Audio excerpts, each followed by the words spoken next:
Welcome to On Contact. We're in Cambridge, Massachusetts to speak to Professor Noam Chomsky. Has there ever been an organization in history which has dedicated itself to destruction of the possibility of organized human life? That's actually what we're facing. On Contact with Chris Hedges. Noam Chomsky is probably America's greatest intellectual who has written on the Palestine-Israel conflict, the nature of the liberal class in a capitalist democracy, how imperialism works, as well as the reconfiguration of the American economy into an oligarchic system that makes war on the middle class. This is part one of our conversation with Professor Chomsky in his office at MIT. On Contact with Chris Hedges. So, Professor Chomsky, I wanted to ask you about the 10 principles that are laid out or have been organized in the book Requiem for the American Dream, which was based on the documentary that you did, the 10 principles of concentration of wealth and power. And the first one you talk about is reducing democracy. What do you mean by that? I should first comment that the construction of the 10 principles is really the contribution of the editors. It's their quite effective consolidation of hours and hours of interviews and discussions, which they organized in this form.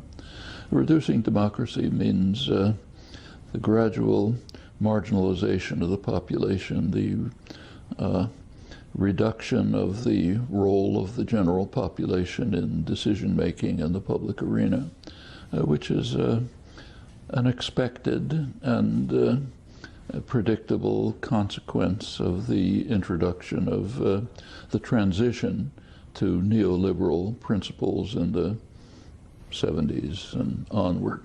There's basically two general phases of post-war U.S.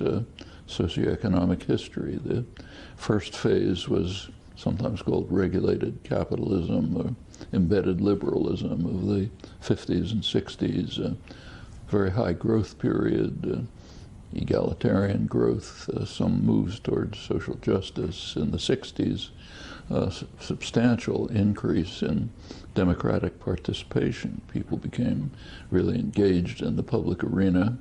All of this had various effects. One effect was reduction, the falling rate of profit, which is critical.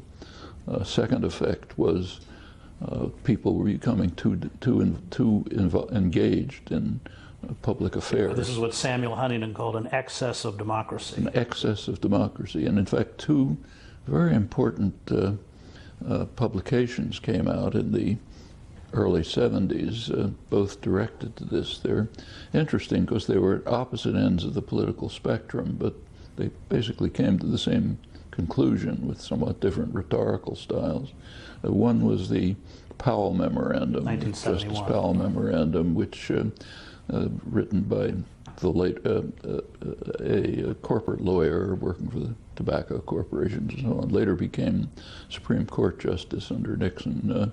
He wrote a memorandum which was supposed to be confidential, but it leaked to the U.S. Chamber of Commerce business group, and in which he, the rhetoric is quite fascinating. He expressed the view of, which is not uncommon among those who really own the world, that their control is being very slightly diminished, and in the manner of a spoiled 3-year-old who doesn't get a piece of candy, that means the world's coming to an end.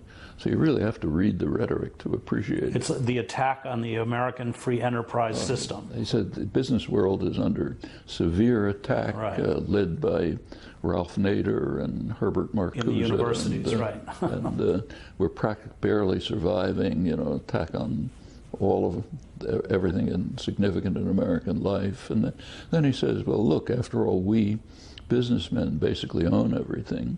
We are the trustees of the universities. We don't let these don't have to let these kids run wild and become, we can constrain the media. After all, we have the power. And it calls for mobilization of the business world to defend ourselves before. But became the blueprint, I mean, for this corporate money, the Heritage Foundation. Yeah, it had a big impact on the growth of right-wing think tanks, much of the ideology of the far right.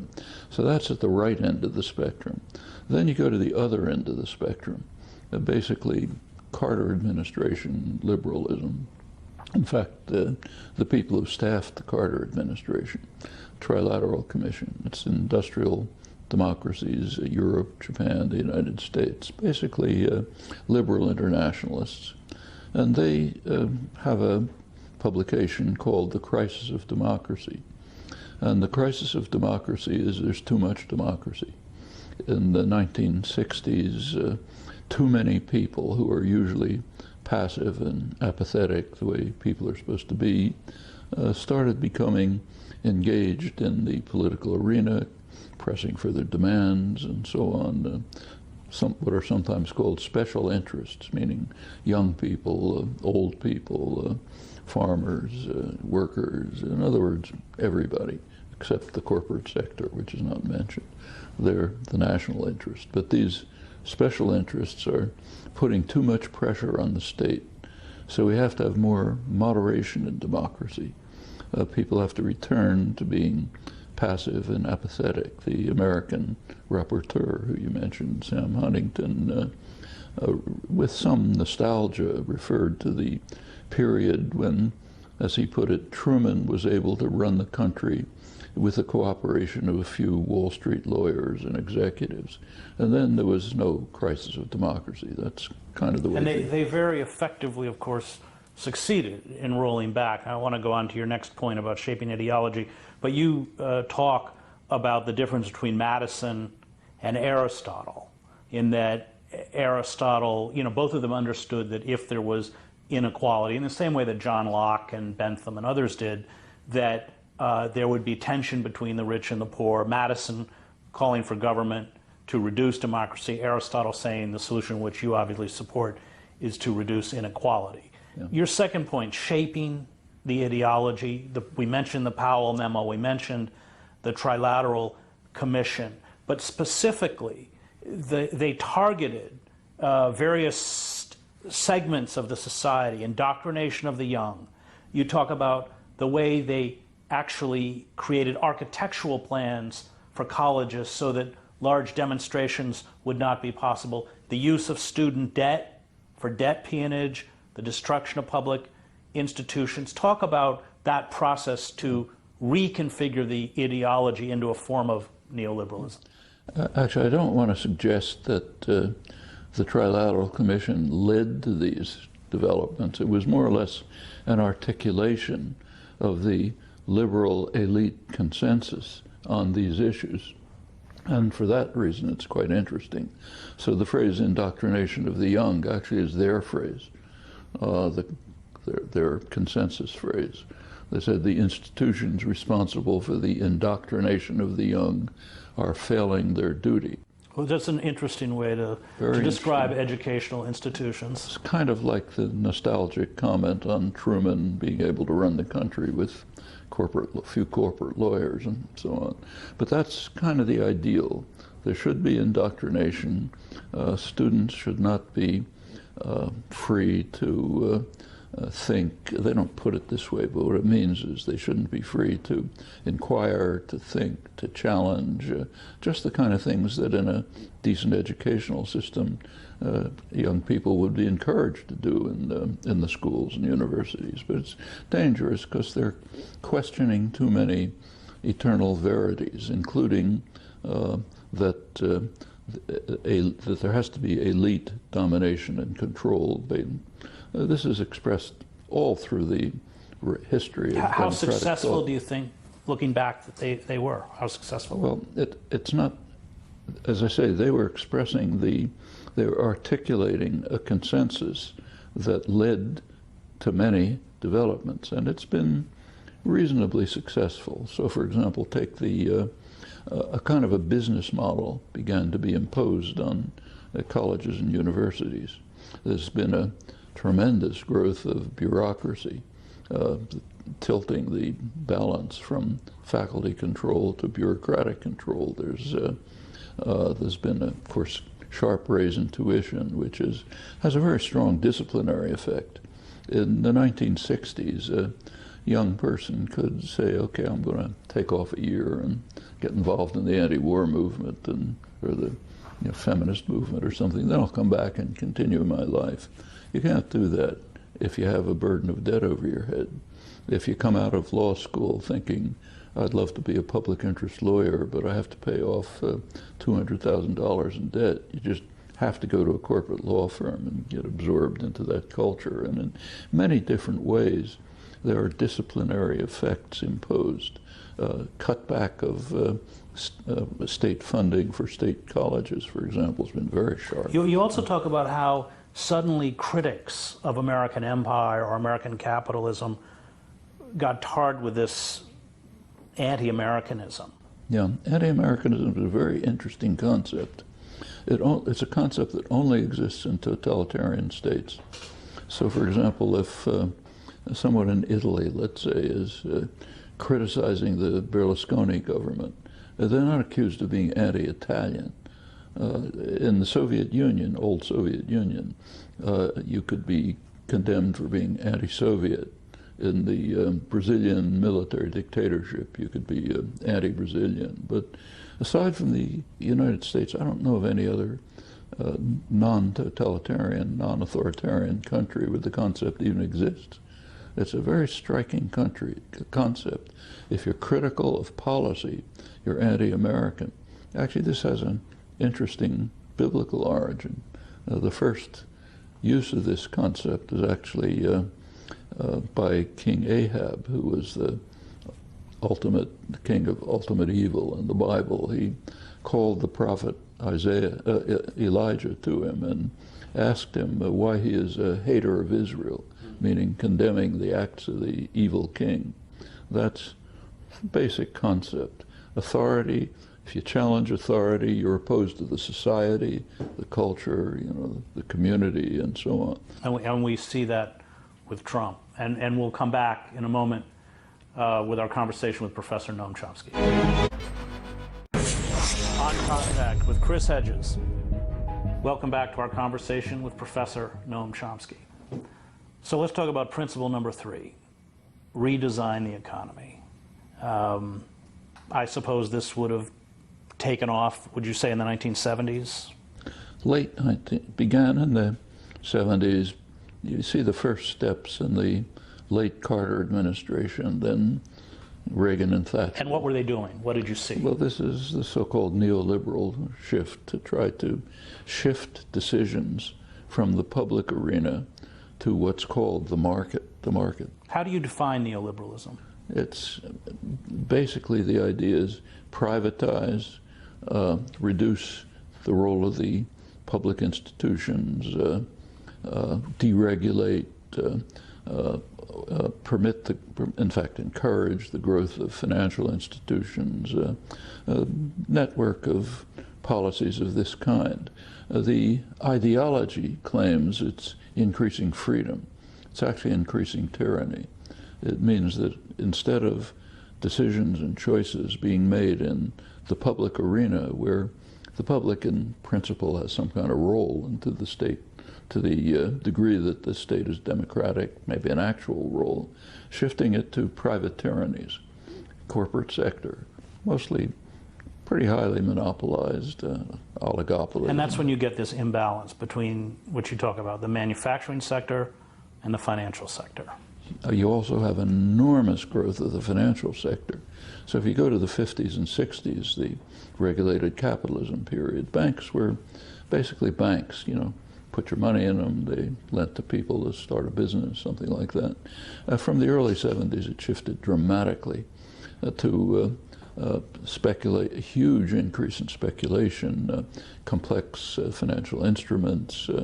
By 2007, before the latest of the crashes for which the financial sector was mostly responsible, they actually had 40% of corporate profits. And this is an economy where essentially you make money by manipulating money. A shift in that degree. Actually, in the 1990s is when the decline of the manufacturing sector really began.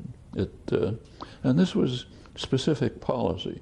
It's a combination of trade policy and fiscal policy. Go into the details, but that essentially was the high dollar policy, the way in which the so-called free trade, not free trade agreements were structured, led to these effects. This is all part of the same system, and it's had consequences. One consequence is, for the majority of the population, stagnation or decline. Take a look at real wages. Well, we should just talk, that you speak about this. These free trade agreements, in essence, pushed the plight of the American worker downward because they had to be competitive with sweatshop workers in China.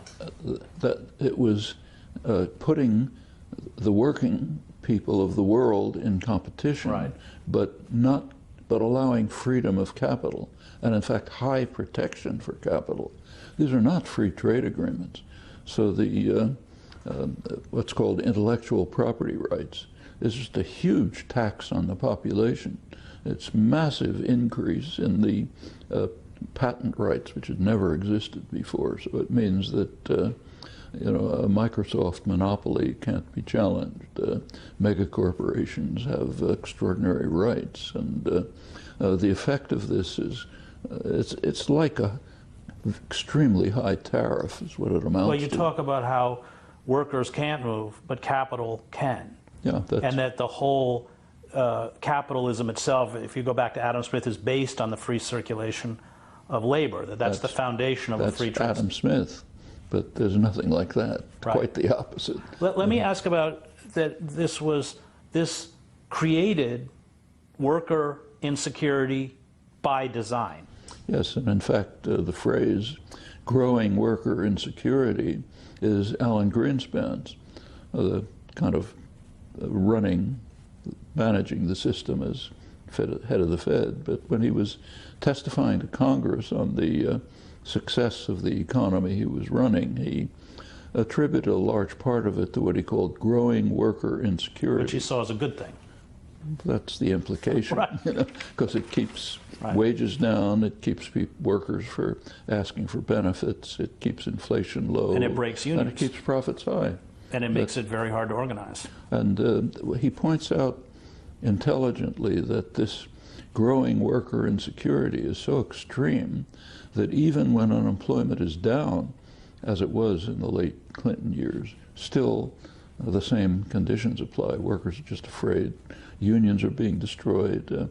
And this is part of what was called the Great Moderation, by economists, the success of the neoliberal programs, which had the effect that, say, by 2007, before the crash, real wages were actually lower than they had been in 1979 when the neoliberal experiment began. That's a very sharp change. Actually, one index of the change, which is interesting, is just taking a look at minimum wage, which sets a kind of floor for wages. During the first period, regulated capitalism, minimum wage tracked productivity, which would be expected. It breaks in the 1970s. Productivity and growth go up more slowly, but somewhat. Minimum wage stays flat, which means it actually reduces. If minimum wage had continued, today it would probably be something like $20 an hour. And that's just like the actual reduction in real wages, that's an indication of the nature of these highly praised socioeconomic policies. Another effect was deregulation. Started actually in late Carter, but picked up with Reagan and extended under Clinton. That meant the beginning of crashes. In the 50s and 60s, there were no financial crashes. You had New Deal regulation. Starting in the 80s, you start getting crash after crash, each one worse than the last.